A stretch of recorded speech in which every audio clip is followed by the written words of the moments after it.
Zapping Science numéro 14, nous voilà.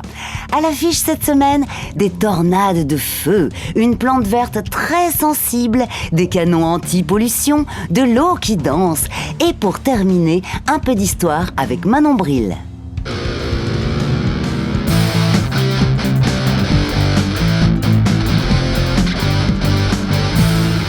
Voici un phénomène naturel rare tout à fait incroyable.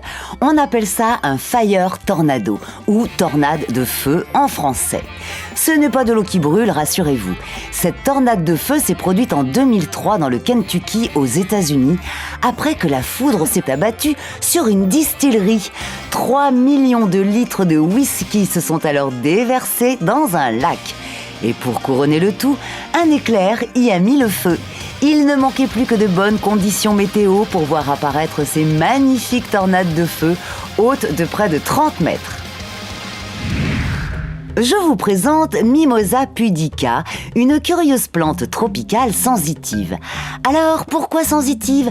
C'est que elle n'aime pas trop qu'on la touche, si vous voyez ce que je veux dire. La nuit, et quand la météo est mauvaise, elle reste en mode repli.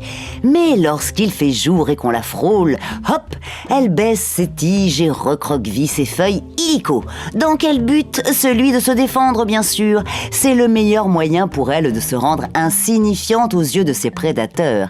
Et pour peu qu'on la laisse tranquille, suffisamment longtemps, et qu'elle se sente en sécurité, elle reprend peu à peu son aspect normal. Étonnant, non ? Des canons géants en pleine ville. Ça peut faire peur, mais ça n'a rien d'agressif, rassurez-vous. Ils sont utilisés en Chine pour lutter contre la pollution grandissante. Les masques protecteurs utilisés par les piétons sont loin d'être suffisants et le gouvernement a donc pris la décision d'acheter des gros canons à brume qui propulsent de l'eau en fines gouttelettes. Le but, rabattre au sol un maximum de particules fines présentes dans l'air pour éviter aux habitants de les inhaler. Alors, comment ça marche ? Comme les particules de brume ont à peu près le même diamètre que celui des particules polluantes, elles peuvent se coller entre elles facilement pour ensuite retomber par terre. Cerise sur le gâteau, ces canons peuvent tourner sur eux-mêmes et projeter de la brume jusqu'à 200 mètres de distance. Vous imaginez un peu l'ambiance en plein concert ? Boing, boing, boing. Vous le saviez, vous, que l'eau pouvait faire des bonds ? Moi, je l'apprends. Attention, ça ne marche pas n'importe où, seulement sur une surface bien particulière, dite super hydrophobe, ce qui veut dire qu'elle n'aime pas l'eau du tout, mais alors pas du tout. Ce matériau a été mis au point par des chercheurs de l'université de Rochester aux États-Unis. À l'aide de lasers, ils ont transformé le métal pour le rendre capable de repousser l'eau sans s'abîmer pour autant. Et l'eau ne se contente pas de glisser, elle rebondit. La surface reste donc toujours sèche. On tient peut-être là la révolution du siècle. Imaginez un peu tout ce qu'on pourrait faire avec.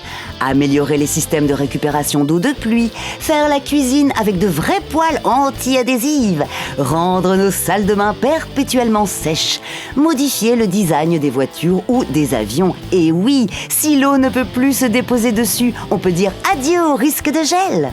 Et même fabriquer des maillots de bain qui resteraient secs en sortant de la piscine. Qui sait ?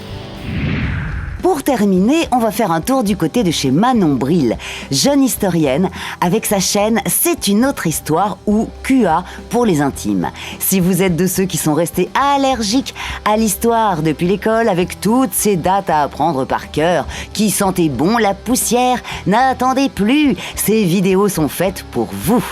Avec le relooking mythologique, vous allez découvrir la mythologie sous un nouveau jour. Les « tu vois le tableau » vont vous faire briller au musée.